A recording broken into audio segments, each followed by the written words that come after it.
दीपावली का एक दिन का पर्व नहीं बल्कि यह 5 दिनों तक चलने वाला महापर्व है। धनतेरस से शुरू होने वाला यह त्योहार नरक चौदस, दीपावली, गोवर्धन पूजा, भैया दूज पर जाकर खत्म होता है। हर दिन पड़ने वाले पर्व का अपना एक अलग महत्व है और अलग विशेषता है। इसके पीछे क्या रहस्य है कि सारे पर्व एक सीक्वेंस में मनाए जाते हैं, इसे जानेंगे। उससे पहले आप लोगों से अनुरोध, इस चैनल को सब्सक्राइब कर ले ताकि कुछ भी अच्छी वीडियो आने से पहले आपको सबसे पहले नोटिफिकेशन मिल सके। आप सभी को छठ पूजा की हार्दिक शुभकामनाएं। आइए विस्तार से जानते हैं। दिवाली से पहले आने वाले पर्वों में पहला पर्व कार्तिक कृष्ण पक्ष की त्रयोदशी है। इस दिन समुद्र मंथन से प्राप्त 14 रत्नों में एक आयुर्वेदाचार्य धन्वंतरी हाथ में अमृत कलश लिए प्रकट हुए थे। इनके दृष्टिपात से सूखी खेती हरित होकर लहलहा उठी थी। मृत जीवित हो गए थे और विधाता के कार्य में यह बहुत ही बड़ा व्यवधान पड़ गया था।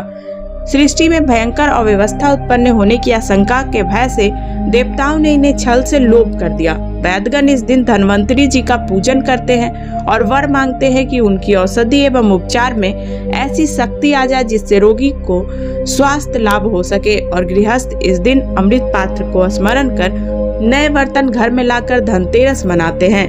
आज के दिन ही बहुत समय से पहले चले आ रहे मनोमालिन्य को त्याग कर यमराज ने अपनी बहन यमुना से मिलने के लिए स्वर्ग से पृथ्वी की ओर प्रस्थान किया था। गृहिणियां इस दिन अपनी देहरी पर दीपक दान करती हैं, जिससे यमराज मार्ग में प्रकाश देखकर प्रसन्न हो जाए और उनके गृहजनों के प्रति विशेष करुणा रखे। इसी दिन प्रातः सूर्योदय से ही त्रयोदश तिथि का अभाव हो जाएगा और ऐसे में प्रदोष व्यापनी त्रयोदशी होने के कारण प्रदोष व्रत के साथ साथ प्रदोष काल में दीप दान का विशेष महत्व रहेगा। महापर्व की लड़ी का दूसरा मोती है चतुर्दशी। यह भगवान श्री राम के परम भक्त व पराक्रम के प्रतीक हनुमान जी की जयंती का दिन है। भगवान श्री कृष्ण ने भी इस दिन अत्याचारी व दंभी नरकासुर का वध करके उसकी कैद से 16,000 कन्याओं व अन्य कैदियों को मुक्त किया था। इस असुर ने अपनी अंतिम इच्छा बड़ी विनय के साथ प्रकट की थी। भगवान श्री कृष्ण ने वर दिया कि यह दिन सदैव नरक चौदस के नाम से याद किया जाएगा। इसी दिन भगवान विष्णु ने पराक्रमी व महान दानी राजा बलि के दंभ को अपनी कूटनीति से वामन रूप धारण कर नष्ट किया था। इसे रूप चतुर्दशी भी कहते हैं और इस दिन 5 या 7 दिए जलाने की परंपरा मानी जाती है। उसके बाद आता है दीपावली का दिन। यह अनेक घटनाओं से युक्त दिन है। कार्तिक अमावस्या के दिन माना जाता है कि प्रभु श्री राम लंका विजय कर माता सीता, लक्ष्मण जी और प्रभु हनुमान जी के साथ और अन्य साथियों के साथ आकाश मार्ग से अयोध्या पधारे थे। वही एक मान्यता है कि जैन धर्म के 24वें तीर्थंकर और अहिंसा के प्रतिमूर्ति भगवान महावीर स्वामी भी इसी दिन निर्वाण को प्राप्त हुए थे।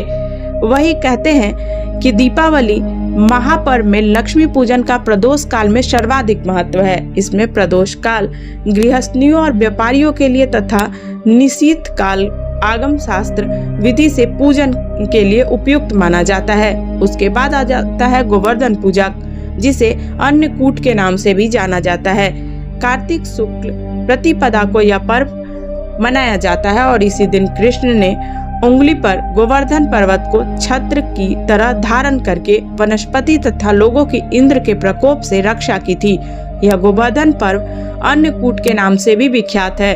इस दिन नाना प्रकार के खाद्यान्न बनाए जाते हैं। घी, दूध, दही से युक्त इनका भोग भगवान को लगाया जाता है और शिल्पकार व श्रमिक वर्ग आज के दिन विश्वकर्मा का पूजन भी श्रद्धा भक्ति पूर्वक करते हैं। आज चहुमुखी विकास व वृद्धि की कामना से दीप जलाए जाते हैं।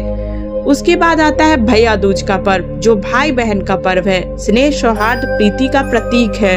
यम द्वितीय यानी भैया दूज। इस दिन कार्तिक शुक्ल को यमराज अपने दिव्य स्वरूप में अपनी भगनी यमुना से भेंट करने पहुंचे थे। यमुना यमराज को मंगल तिलक पर स्वादिष्ट व्यंजनों का भोजन कराकर आशीर्वाद प्रदान करती है और इस दिन बहन भाई साथ साथ यमुना स्नान करे तो उनका स्नेह सूत्र अधिक सुदृढ़ माना जाता है। उम्मीद करते हैं आपको जानकारी अच्छी लगी होगी। कमेंट बॉक्स में अपनी प्रतिक्रिया जरूर दीजिएगा और कीप लिसनिंग, कीप लविंग। धन्यवाद।